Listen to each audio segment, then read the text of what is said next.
Yon. So, and for this afternoon, i-discuss po natin is yung Psalm 91, which is entitled Psalm of God's Protection. Amen? Ayun. Gumana na. Amen, amen. So,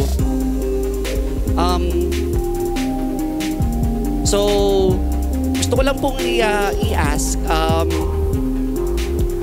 thank you so much.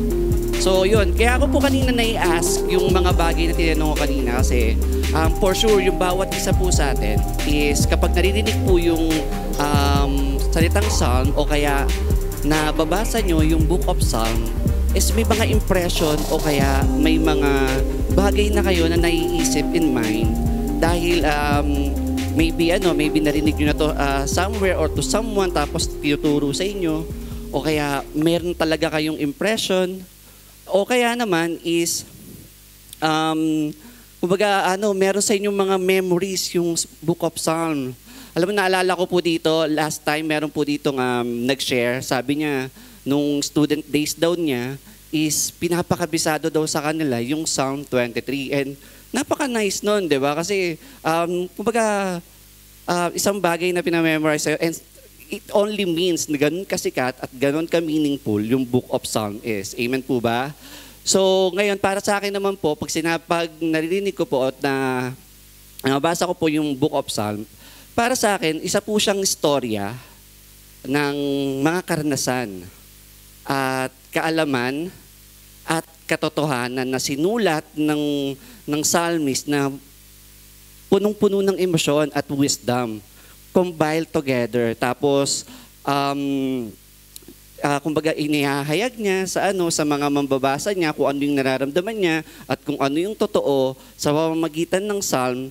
Tapos nagiging effective at nakukuha agad, naigets agad ng mga tao yung bagay na gusto niyang i-express. Amen po ba? Very unique and creative as if first-hand account recipient ka nung storya na yon. Amen po ba?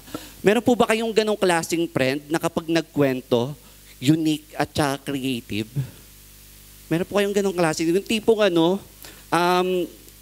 okay naman yung okay naman yung buhay nyo, wala naman kayo masyadong problemang dinadanas. Pero nung dumating yung friend nyo at nag-start siya magkwento ng kanyang buhay, you ended up umiiyak kasi nakakalungkot yung kinukwento niya. Meron po ba kayong ganong klaseng friend? O kaya naman yung tipong bad trip ng araw ninyo, napagalitan pa kayo ng boss ninyo, pero nung dumating sa inyo yung friend ninyo and nag-start siya magkwento, you end up na sumakit yung panga nyo, kakatawa kasi nakakatawa yung experience at yung bagay na kinakwento niya. Meron po ba kayong ganong klaseng friend? O baka kayo yung ganong klaseng friend? Next, di ba? So, kumbaga, kapag talaga ginamit nung storyteller, yung kanyang emosyon and even yung kanyang experience, mas agad nakukuha nung tao kung ano talaga yung totoo niyang mensahe at gusto niyang sabihin. Amen po ba? And this is my prayer for us tonight as we study this God's protection na hindi lang natin magigets agad yung bagay na gusto sabihin sa atin ng Diyos. And hindi lang natin agad maitatama yung mga yung mga self-defeating behavior o kaya yung mga unhealthy thoughts pag dumadaan tayo sa pagsubok, kundi na rin marireceive natin yung pangako ng Diyos as a first-hand account recipient. So talagang parang galing talaga mismo kay God, tapos talagang may gets agad natin yung message. Amen po ba? Amen. So kung agree po kayo, ito po yung gagawin natin next. Babasahin po natin yung Psalm 91, buong Psalm 91, tapos mag-pray po tayo, and then iisa-isahin natin yung verse ng Psalm 91, segment by segment, para po maunawaan natin kung ano po yung mensahe ng psalmist sa atin ngayong hapon. Amen po ba? Amen. So, can I invite everyone to please stand up as reverence in reading of God's Word? Amen. So, I will be reading Psalm 91 in NIV version. And if you don't have Bible, I have a copy here sa harapan. So, I will be reading from Psalm 91 to verse 1 to 5 verse.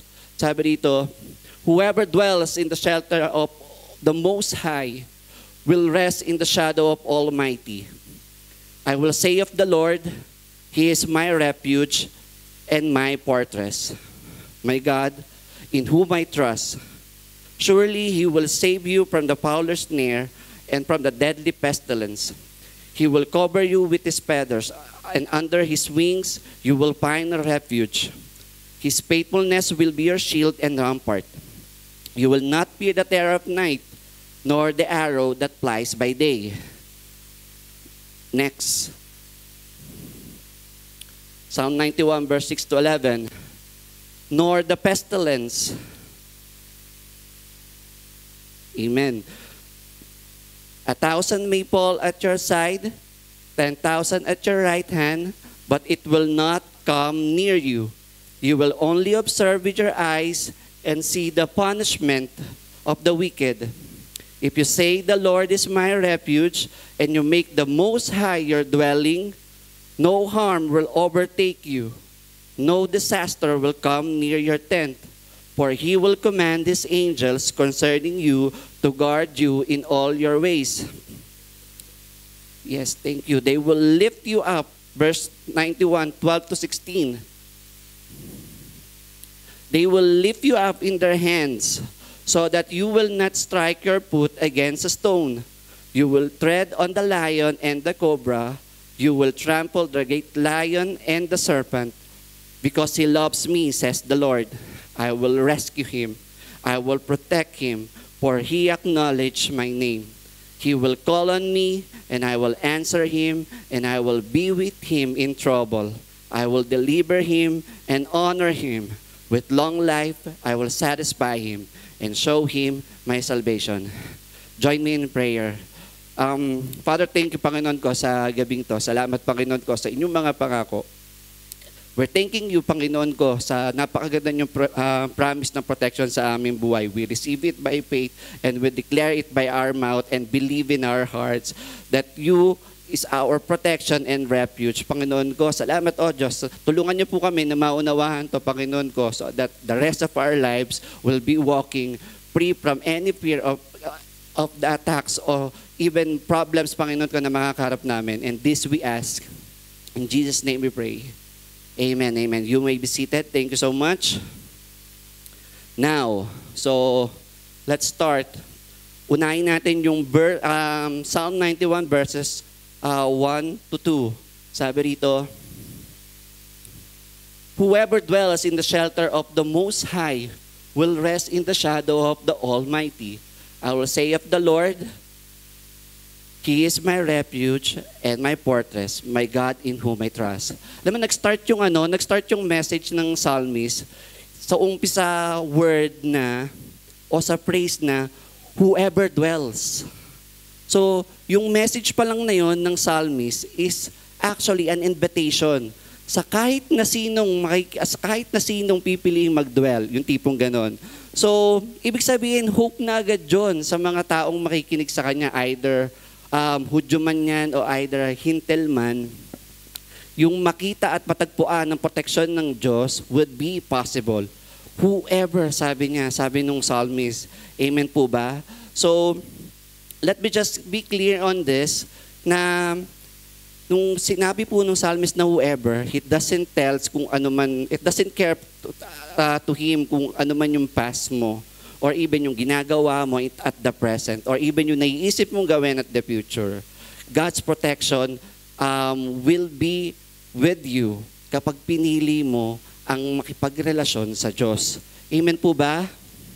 Amen. Nasabi ko po na relasyon instead na dwell, instead na rest, or tas may isa pa nga sinabi doon is is naniniwala ako na hindi ibig sabihin na sinabi ng psalmist na manatili ka lang sa lugar na to, matatagpuan mo yung protection ng Diyos. O kaya pumunta ka lang sa lilim ng presensya. Siyempre isang bagay 'yon na hindi mo mapipilit sa tao kung ayaw niya. Pero ang psalmist, tinutukoy niya, okay? Tinutukoy niya na yung mga bagay na to is actually a relation. So, paano ko po nasabi? By the way, ito po yung gustong sabihin sa atin ng psalmist, relationship. So, everybody say relationship. Amen. So, ito yung gustong sabihin sa atin ng psalmist para makuha natin o para tayo makaranas ng protection sa ating buhay. Now, nasabi ko to kasi, ayan nga po, gaya po nasabi ko, rest, dwell, my, is, this word suggests to us, okay, na itong mga word na to is word na may kasamang decision o personal decision. Kasi, gaya po ng sabi ko, hindi niyo po mapipilit sa isang tao na mamalagi sa tahanan ng Diyos or even magpahinga sa presensya ng Diyos o kaya angkinin niya o kaya tawagin niyang kanyang Panginoon. Hindi po ba? It takes personal decision to do that. Amen? Tapos pangalawa, which is dadaanan natin mamaya sa pagbabasa natin ng Psalm 91, verse 14 to 15, pinakita ng psalmist o dinescribe ng psalmist yung itsura o yung, dinescribe ng psalmist yung taong tinutukoy niya sa verse 1 and 2, which is mamaya dadaanan po natin. So, for the meantime, let's move forward. Ang ibig po sabihin ng psalmist sa verse 1 and 2 is relationship. Amen po ba? Amen. Now, let's move forward. Sabi rito, gusto po sabihin sa atin ng psalmist na makakatagpo po tayo ng protection. Amen. Kapag tayo po ay may relasyon sa Kanya. Now, after pong sabihin sa atin ng psalmist yung message na whoever dwells, sinabi niya rin po na yung mga nilarawan niya, yung protection na ibibigay ng Diyos sa kanya. So, etong apat na protection na to, as bolded here, so una nilarawan niya sa shelter, pangalawa, shadow, pangatlo, refuge, pang-apat, fortress. Now, isa-isayin lang po natin saglit. Now, sinabi niyang shelter, shadow, sanctuary, o stronghold, which is yung refuge o fortress. As we know, pag sinabi mong shelter, syempre, yun ay bagay o kaya picture ng isang protection na magpapanatili sa'yo sa kahit anong threatening storm or weather of life. Syempre, yun yung ginagawa sa atin ng shelter, hindi po ba? Pangalawa, sabi rito, shadows, keeps us from any harm or problem beyond our capacity. Alam mo kapag sinabi kasing nasa ilalim ka ng anino, ibig sabihin may isang bagay sa itaas mo na merong mas malaki sa'yo. At kung may isang bagay na tatama man sa'yo, sure na sure ako unang tatamaan yun nasa taas mo. At kung sakali man na may bumaksak pa din sa harapan mo, sigurado akong maliit na yun. At sure ako kayang-kaya mo na yun. Kaya naman yung shadow ng Panginoon will keep you from any harm or problem na hindi mo kayang dalhin. Amen? So pangalawa naman po, sanctuary. Sabi dito, keep us from any distraction and extinction. Alam niyo, pag naririnig ko po yung salitang sanctuary, naiisip ko agad, plant sanctuary, o kaya animal sanctuary, wherein, yung ibig sabihin lang, pine-preserve ka ng Diyos.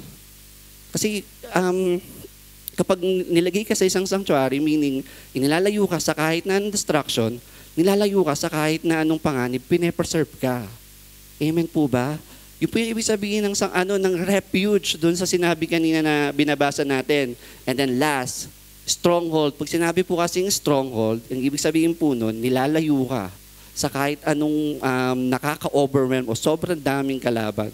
Alam mo, nung bata ako, may game kami na yung agawan base, na the moment na nakapunta ka sa stronghold nyo o yung base ninyo, kahit ilan yung umahabol sa'yo, mapapatakbo mo sila o mapapaalis mo sila. It's the same picture when we put our trust or we put ourselves in a relation of God, na kahit ilan yung bagay na nasa harapan natin na humahabol sa atin, the moment that we step in sa ating stronghold, all of those enemies, wala silang magawa.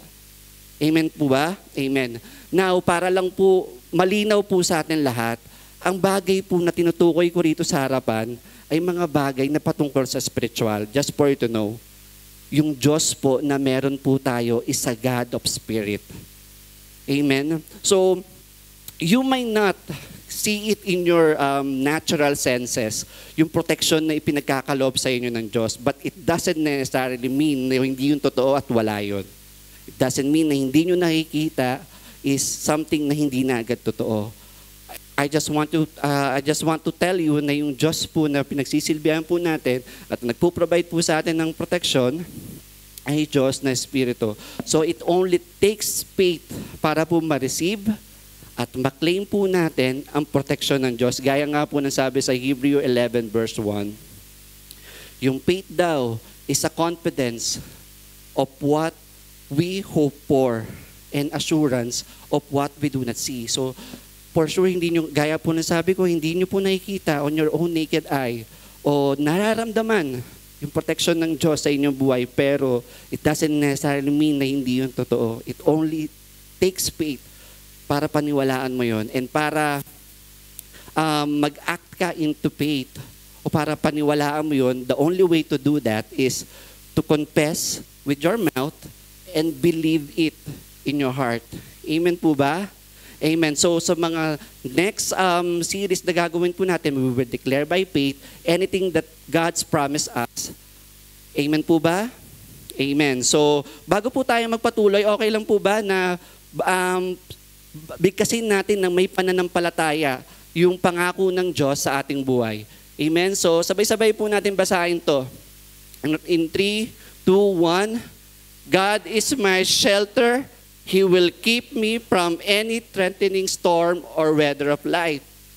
God is my shadow. He will keep me from any harm or problem beyond my capacity. God is my sanctuary. He will keep me from any destruction and extinction. God is my stronghold. He will keep me from an overwhelming enemy. Thank you, Lord. Palakpakan po natin si Lord.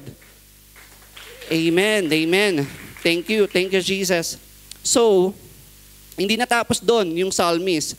So, kung kanina ini-invite ka niya, napasukin mo yung protection, yung relasyon sa Diyos, and makuha yung protection na sinasabi niya dito, sinabi niya naman next. Sinabi naman po niya next, yung mga pangalan, yung 4 na pangalan ng Diyos dun sa verse na to. Now, ano pong gustong sabihin po sa atin dito ng psalmist? So kung maano niyo po, kung inyo pong mauunawaan na yung psalmist, inihayag niya po yung mga pangalan na to, which is Most High, Almighty, Lord, God, is mga pangalan na merong kaakibat na kakayahan. Mga pangalan na may kaakibat na kakayahan. Kasi, alam niyo po para sa akin, ito po yun, Most High, Almighty, Lord, God. Lahat po itong mga pangalan to ay may kaakibat na kakayahan. Kasi para po sa akin, ang isa pong pangako ay sobrang kapanipaniwala at powerful kapag yung tao na nag-promise nito o gumawa ng promise nito ay may kakayahang gawin yun. Amen po ba? Alam niyo po kapag si Jen ay regardless po na dahil mag-asawa po kami o we're in good terms, kapag po si Jen ay lumapit sa akin, Mike, alam mo, dahil napakabuti mong asawa, bibigyan kita ng 1 million. Yes. So, alam niyo po, kahit po mag-asawa kami at kahit malapit yung loob namin sa isa't isa, I will most likely not believe her. Bakit? Kasi alam ko hindi niya yun kayang gawin. Hindi niya yun kayang gawin. Pero alam niyo ba, pag lumapit sa akin ang hari ng Dubai o yung sheikh ng Dubai at sinabi niya sa akin, alam mo Mike, dahil napakabuti mo, bibigyan kita ng 1 million. Bibigyan kita ng 1 million. Alam mo ba, I will most likely believe on him than on my wife. Alam niyo kung bakit? Kasi alam ko may kakayahan yung sheikh na magbigay nun. May kakayahan yung check na magbigay nun. In the same way, ito pong mga binigay, ito pong sinabi po sa atin ng psalmist na Most High, Almighty, Lord God, mga pangalan po to na merong kasamang kakayahan. Kaya kung pinangako po niya kanina, yung promise ng protection na parang shelter, na shadow, na refuge, na fortress, kaya niya yung gawin. Kasi kumbaga pinapakita sa atin ng psalmist na may kakayahan siya. And ito yung mga ibig sabihin nun. So, sa sinabi pong Most High comes from the Hebrew phrase El Elyon, which mean sovereign over all reality. Tapos pag sinabi naman pong Almighty, it comes from the Hebrew word, Shaddai, which means all power or omnipotent. Next, yung Lord naman po comes from the four-letter Hebrew word na YHWH, which tells us eternal and self-existing, promise keeper. Now, yung God naman po comes from a Hebrew word Elohim, which tells one and only creator, ruler of heaven and earth. Kumbaga siya yung nasusunod. He's the one who calls the shots. Ika nga. Amen po ba? Now, having this in your mind, itong mga kakayahan na to ng Diyos, ano kaya sa tingin nyo yung bagay na sasabihin niya, tapos hindi niya kayang gawin? Ano kaya yung mga bagay na sasabihin ng Diyos, tapos hindi niya kayang gawin, knowing na ito yung abilidad niya? Amen po ba? Nothing. Amen? So pwede po ba natin palakpakan ng Diyos sa kanyang kakayahan? Amen. Yan, thank you, Lord. Thank you, Jesus. Amen. So now let's move forward. Psalm 91 verse 3 to 11. Sabi dito, surely He will save you from the fowler's snare and from the deadly pestilence. He will cover you with His feathers, and under His wings you will find refuge. His faithfulness will be your shield and rampart. You will not fear the terror of night, nor the arrow that flies by day, nor the pestilence that stalks in the darkness, nor the plague that destroys at midday.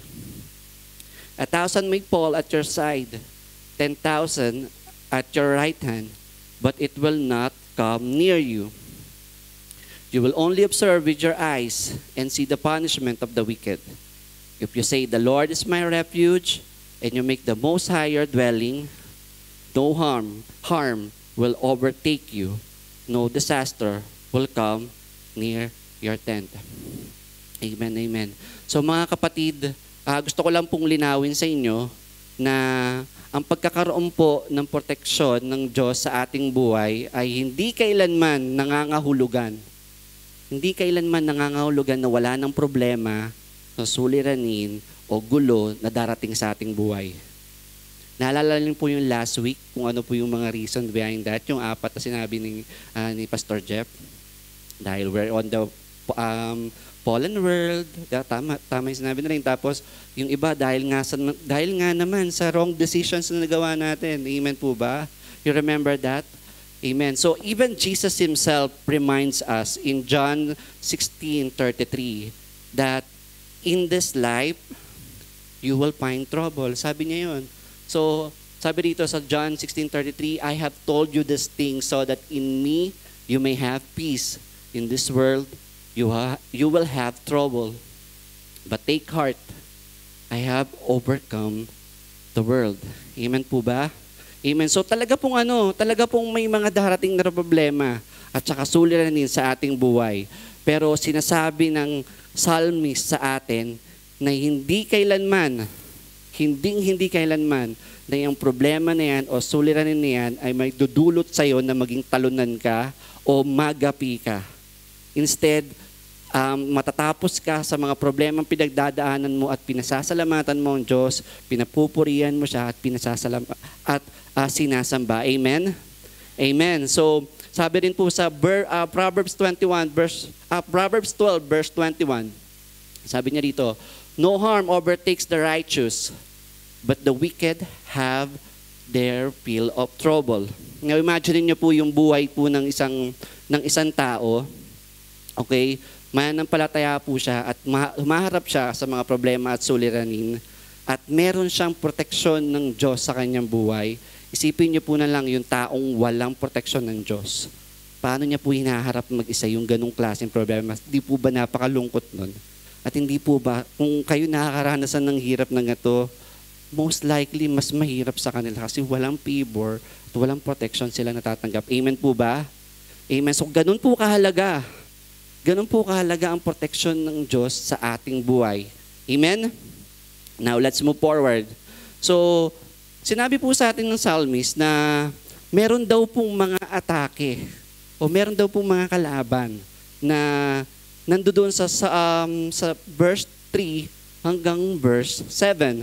So, ito po yun, hinighlight ko po rito. Sabi dito, deadly pestilence, terror of night, arrow that flies by day, pestilence that stalks in the darkness, plague that destroys at midday. Alam nyo, yung mga sinabing atake, it tells ng bawat oras merong gabi, meron daw sa maliwanag na, sa araw, at even meron din daw sa tanghali. Just imagine. So it only tells us and gives us na kailangan natin ng proteksyon ng Diyos sa bawat minuto o bawat oras ng ating buhay. Amen po ba? Now, alam mo, pinaka-ayoko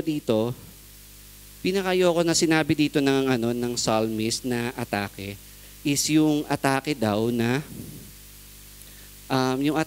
pestilence that stalks in the darkness. You know why? Kasi kapag may isang bagay na umaatake sa'yo into darkness, ibig sabihin, madilim, ibig sabihin, hindi mo yun nakikita. Invisible yun. Ano kaya yung mga bagay na umaatake sa'yo, hindi mo nakikita, yet pag tumama sa'yo, nare-recognize mo, wala, yun. Diba? By the way, sino po nakakita na sa inyo ng lagnat? On your own naked eye, nakita nyo yung lagnat. Tapos teka, lagnat. Iniwasan mong ganon.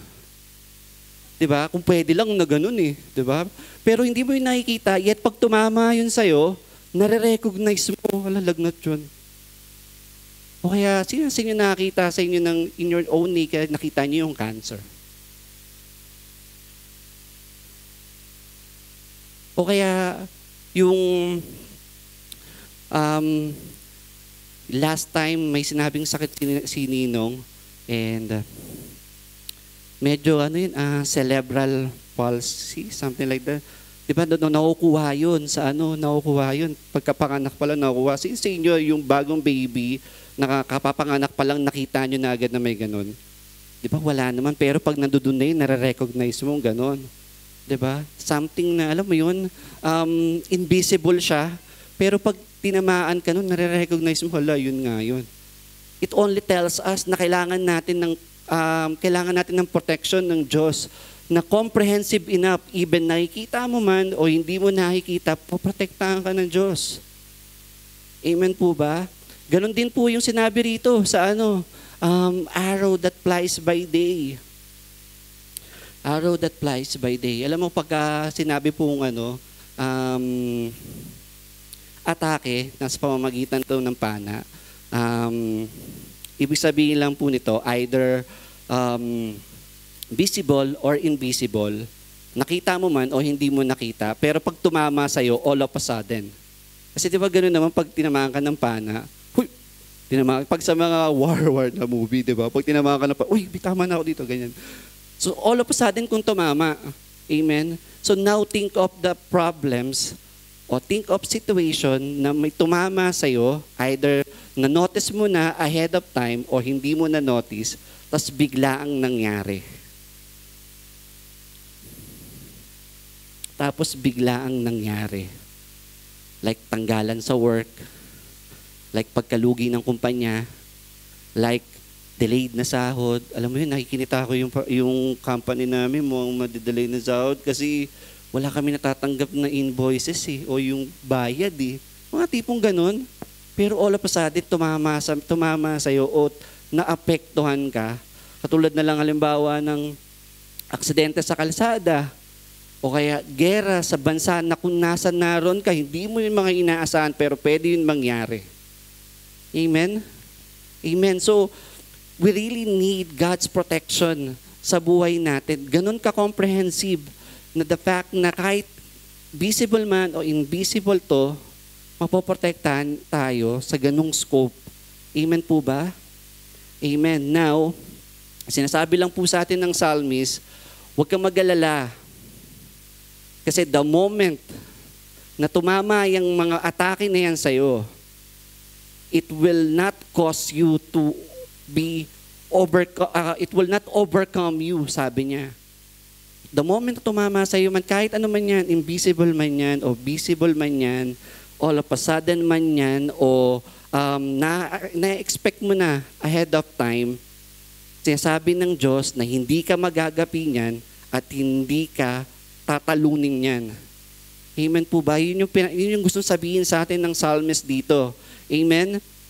So the moment that it hits you, because you have relationship with God, hindi niya hayaan na maging talunan ka. Instead, matatapos sa iyo yung problema, matatapos sa iyo yung suliranin at mauhuli mo na nagpupuri ka sa Diyos at nagpapasalamat sa kabutihan niya sa iyong buhay. Amen? Amen. Now, dito po sa sa Psalm 3 verse 3 to 11, mapapansin po natin yung mga proteksyon na pinagkakaloob sa atin ng Diyos. Una, ito po yung 4 na proteksyon ng Diyos na pinakita sa atin sa Psalm 91 verse 3 to 11. Una, continuous. Pangalawa, comprehensive. Pangatlo, coordinated. Pang-apat po, consistent. So continuous po, ibig sabihin po is continuous in time. Kasi kanina po, na-mention niya kanina na whether midday, whether day, or whether night, poprotektahan ka ng Diyos. Amen. So yung protection na binibigay sa atin ng Diyos ay continuous in time. Amen?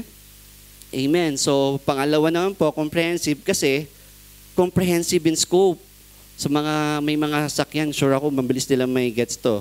Kasi sabi rito, whether visible or invisible attack or one or sabay-sabay man na problema dumating, suddenly or ongoing, human attack man yan or supernatural, sabi ng Diyos, yung protection ko, cover yan.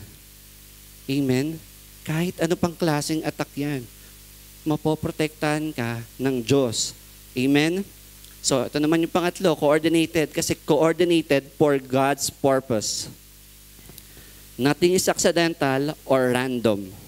All things unfold under the sovereign will of God, gaya nga po ng sabi sa Romans 8:28 at saka sa Psalm 50 verse 20. Now, sabi rito sa Romans 8:28, and we know that in all things God works for the good of those who love Him, who have been called according to His purpose. So mga bagay po na nangyayari sa atin, wini-work out ni Lord John.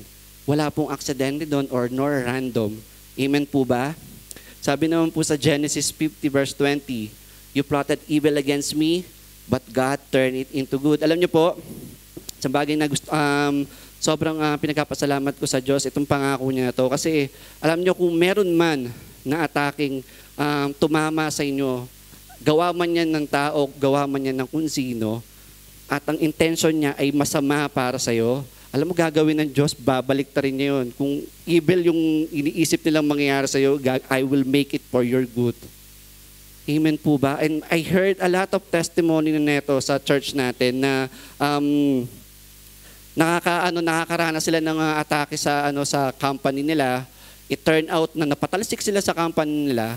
Alam niyo ba, after nun, nakahanap pa sila ng mas better job dun sa company nun. And after nun, nagpapasalamat ako sa Panginoon. Alam mo, first time ko nakatanggap ako ng company na may bonus, may magandang atmosphere ng may magandang work environment, mga tipong ganun.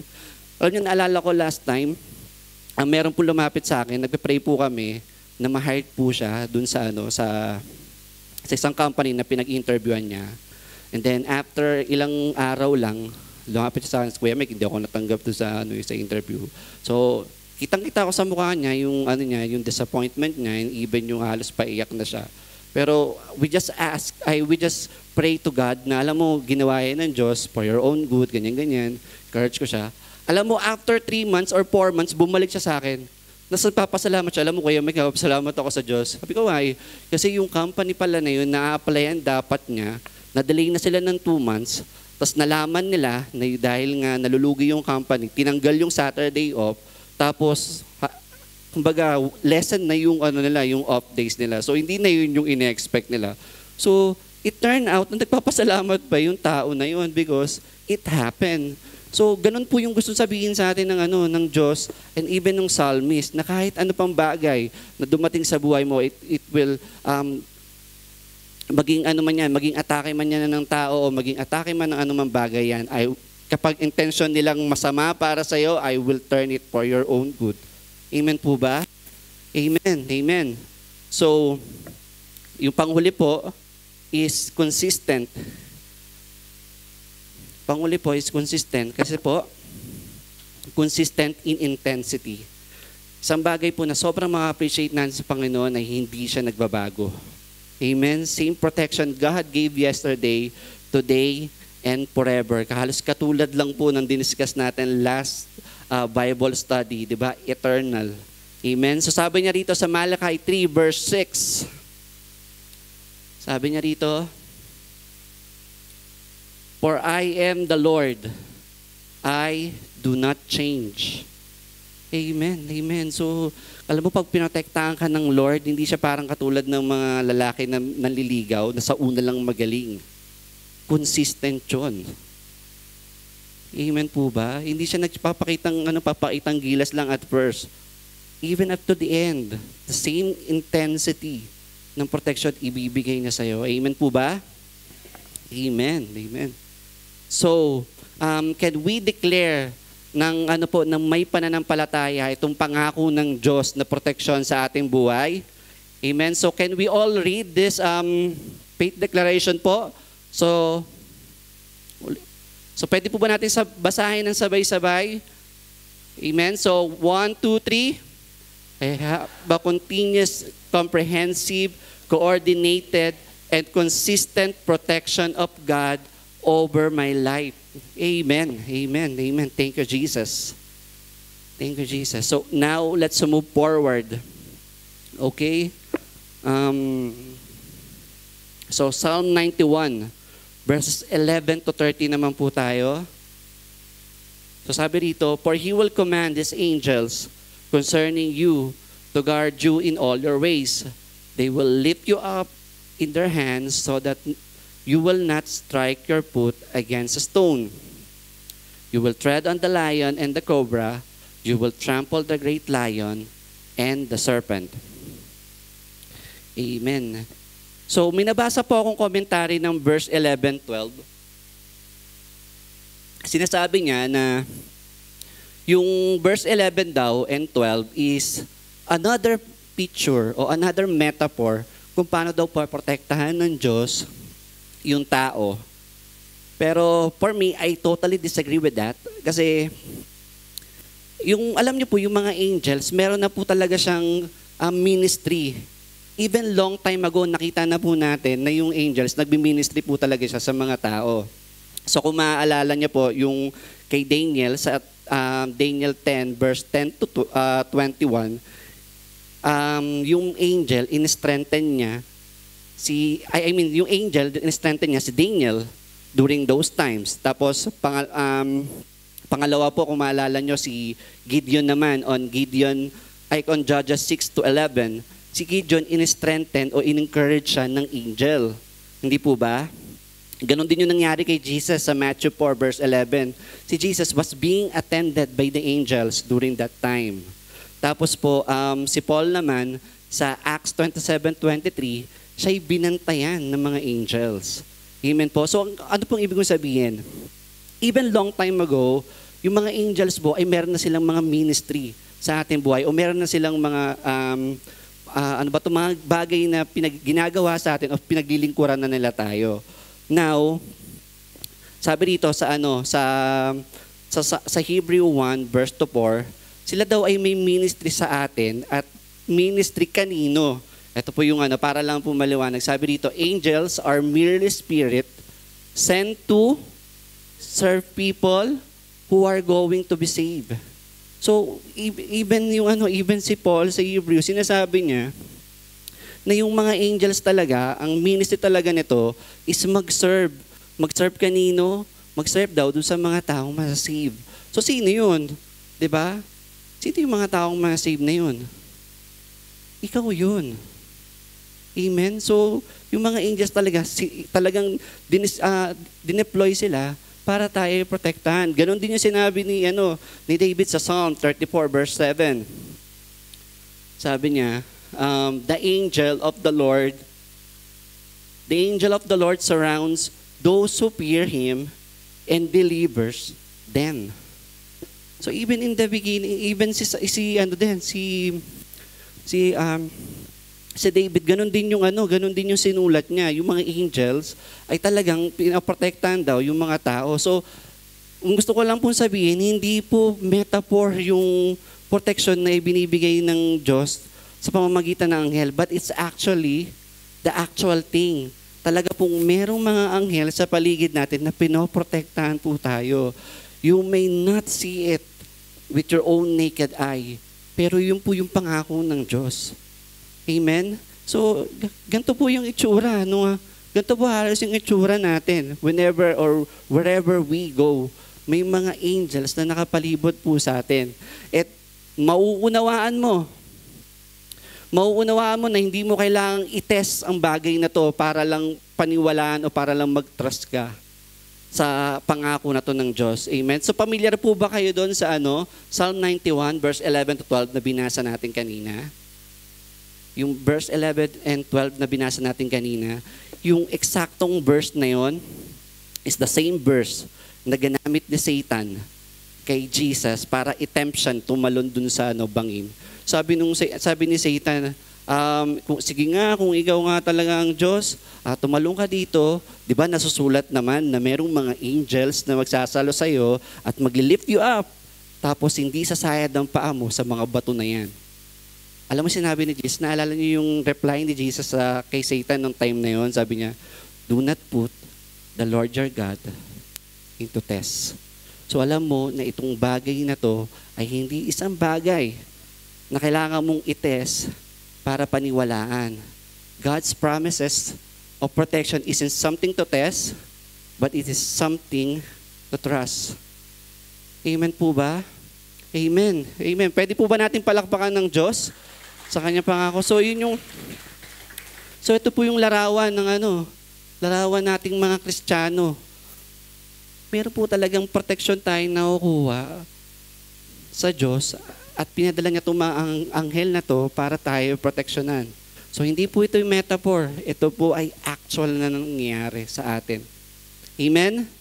Amen. So, pwede po ba nating sabay-sabay bigkasin ng pangako ng Diyos sa ating buhay ng may pananampalataya? So, in 1, 2, 3. In 1, 2, 3. God's angels are all around me, protecting me and assisting me. Amen. Amen. So, eto na po yung last part o yung last segment ng Psalm 91. Psalm 91, okay? So, babasahin po natin yung Psalm 91 verse 14 to 16. Ito na po yung huli, sabi, because He loves me, says the Lord, I will rescue him. I will protect him, for he acknowledges my name. He will call on me, and I will answer him, and I will be with him in trouble. I will deliver him and honor him. With long life, I will satisfy him and show him my salvation. Now, kanina po sa beginning ng verse 1 and 2, nabanggit ko na ang ibig sabihin ng psalmist dun sa dwell, rest, and my is pinapatungkulan niya yung taong yun ay may relasyon sa kanya. Now, dinescribe niya dito yung tatlong bagay na bakit niya nasabing yung taong to may relasyon sa akin. Amen po ba? So, etong tatlong bagay na to, nung nakita ng Diyos nakita niya doon sa taong yun, sa nagdwell sa kanya, rest, o parang umangkin sa kanya, is nagbigay siya agad ng 8 pangako. Personal promises binitawan ng Diyos doon sa taong yon. So, worthy siya na isa-isahin. So, unahin natin, sabi rito, itong 3 essential things sa relationship components. Una is, because He loves me. Pangalawa, sabi niya, He acknowledges my name, or He acknowledged my name. Tapos pangatlo, He calls on me. So, unahin natin yung because He loves me. Now, nung sinabi ng Panginoon na He loves me, okay, wag po sana nating ilalagay yung sarili natin o ilalarawan na sinasabi natin yung Diyos ay ating mahal, is nire-relate natin sa mga bagay na ginagawa natin o parang ibinibigay natin sa Kanya. Kasi po, hindi po ganun yung klase ng pagmamahal na tinutukoy ng psalmist sa atin. As we all know, marami pong paraan para po ipakita na mahal mo ang Diyos. Amen po ba? So, yung act o yung pagsaserve o kaya yung paggawa ng mabuti, alam mo yun yung mga actions na bunga lamang po ng relasyon. And there's a lot of ways o expression para ipakita mong mahal mo isang tao. Sabi nga rito, yes, action can express love, but they are not the full picture of love. Amen? So love is also about existing with someone in a way that transforms both of you, not just in gesture, but in spirit. Of course, syempre sa love, what we do matters, di ba? But who we are and how we hold one another in our unseen spaces, that too is love. Amen? So anong point po nun? So ang point po na sinasabi po sa atin ng psalmist, hindi po importante kung paano natin, hindi po yun yung challenge na paano natin papakita sa Diyos na mahal natin siya.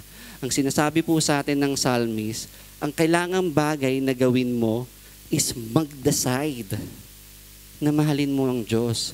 Kasi on the moment na nakapag-decide ka na, o nag-take ka ng personal decision na mamahalin mo yung Diyos, yung Holy Spirit, in the process of sanctification, yung position mong mamahalin mo yung Diyos will help you na magbunga yun. Amen. Sabi nga rito, knowing that love can take countless form, sabi, the true challenge lies not in figuring out how to express it, but in finding the courage to begin.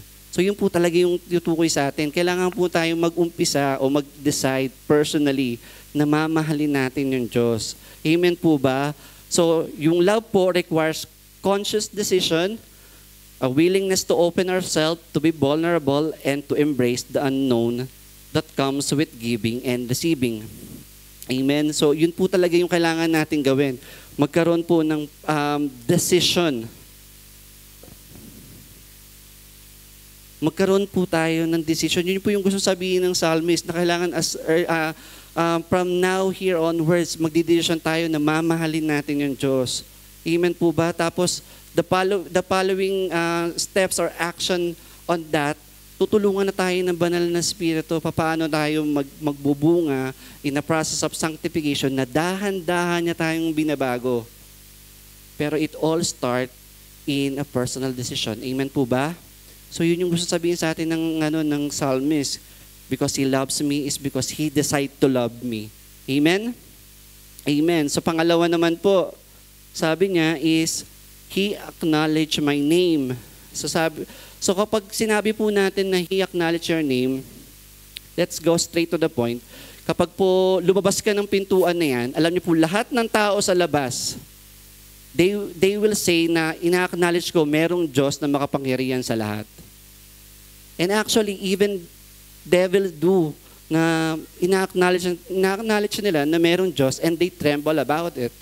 Amen. Pero hindi po yun yung klase ng acknowledge na tinutukoy ng psalmist.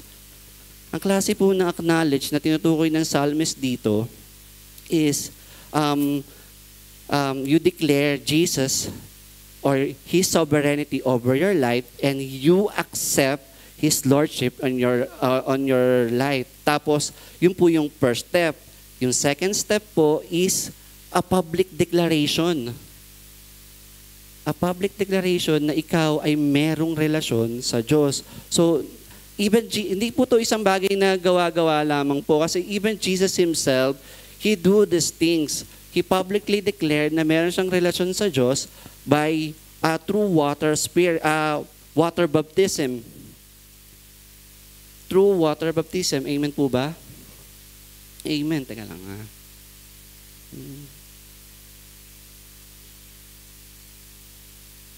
Bro. Ayan, declaration. So, yun po yung ibig sabihin sa atin ng psalmist. Una, ang acknowledge na sinasabi rito is una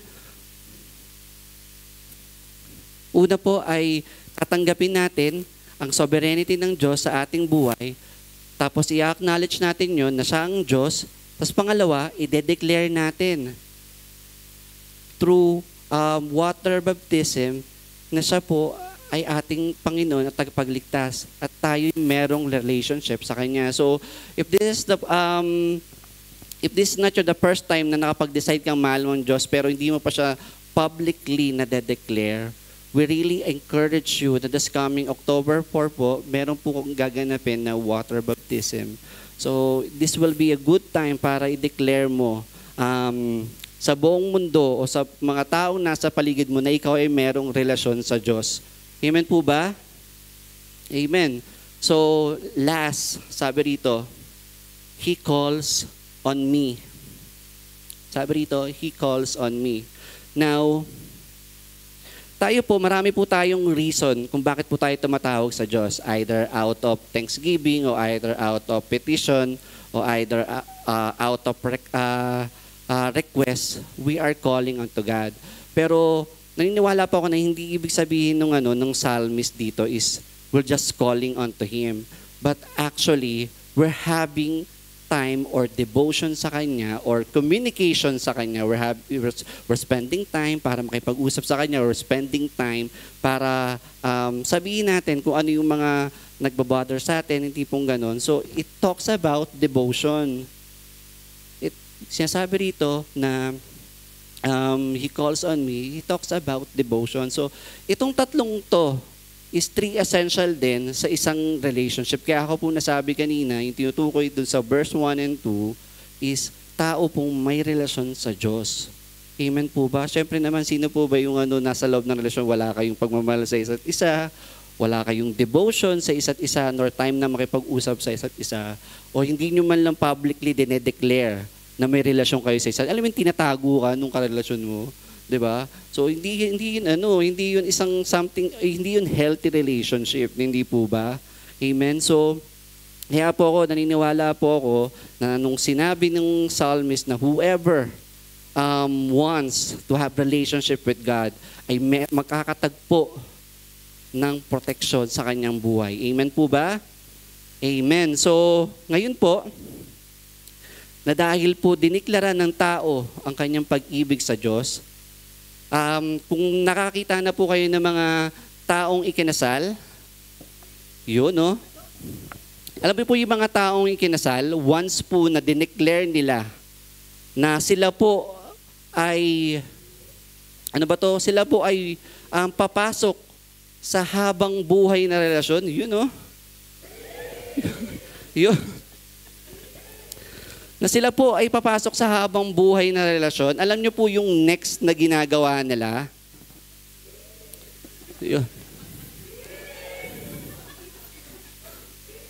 Yun, no? Yun. Yun, medyo mas matamis yung isang yun. Yun, so, kung nakita na po kayo o naka-witness na po kayo ng mga taong kinakasal, right after pong ihayag nila ang kanilang intensyon na pumasok sa loob ng isang relasyon na panghabang buhay, alam niyo po yung next nilang ginagawa? Binibitawan po nila yung mga promises sa isa't isa o yung mga vows nila. Amen? Amen. The same thing God did sa verse na to. Right after malaman ng Diyos na ikaw ay personal, so on your own personal decision, papasok ka ng relasyon sa akin, ito ang 8 pangako ko sa'yo. Amen po ba? Ano yung mga pangako na yan? Una, I will rescue you. Sasaklolohan kita. Amen. Makakahanap ka ng katulong sa akin. Pangalawa, I will protect you. Poprotektahan kita. Sabi ng Diyos. Pangatlo, I will answer you. Amen. Mananalangin ka sa akin, tatawag ka sa akin, sasagutin kita. Sabi ng Diyos. Pang-apat po, I will be with you in trouble. Ito po isang bagay na sobrang ma-appreciate mo sometimes na kung saan kakilala mo, mga taong malapit sa'yo, iiwan ka, pero ang Diyos hindi ka iiwan pag may trouble. Amen? Amen. Pang-5 po, sabi niya rito, I will deliver you, ililigtas kita. Ililigtas kita. Amen? Ito yung pang-6. I will honor you. Kung ikaw nahihiya ka sa mga bagay na nangyari sa'yo in the past, hindi, yung Diyos, ipagmamalaki ka pa niya. Pangako niya yun sa'yo pag pumasok ka sa relasyon sa Kanya. Amen? Pang-7, sabi niya, with long life, I will satisfy you. And saving best for the last, sabi niya, I will show you my salvation. Amen? Amen. Now, while we be closing in this, paano tayo magre-response sa ganitong pangako ng Diyos sa ating buhay? Sa nag-uumapaw niyang grasya at sa nag-uumapaw niyang pagmamahal sa atin, how are we going to respond? Let's put this in life application, and I will end in this. Sabi ito sa life application, we will always live by what is known, which is His revealed promises, and we will always trust in what is unknown, His unrevealed purpose. So pwede po ba natin sabay-sabay basahin itong life application po natin? 1, 2, 3. We will always live by what is known, His revealed promises. We will always trust in what is unknown, His unrevealed purpose. Amen, amen. Can we all stand po?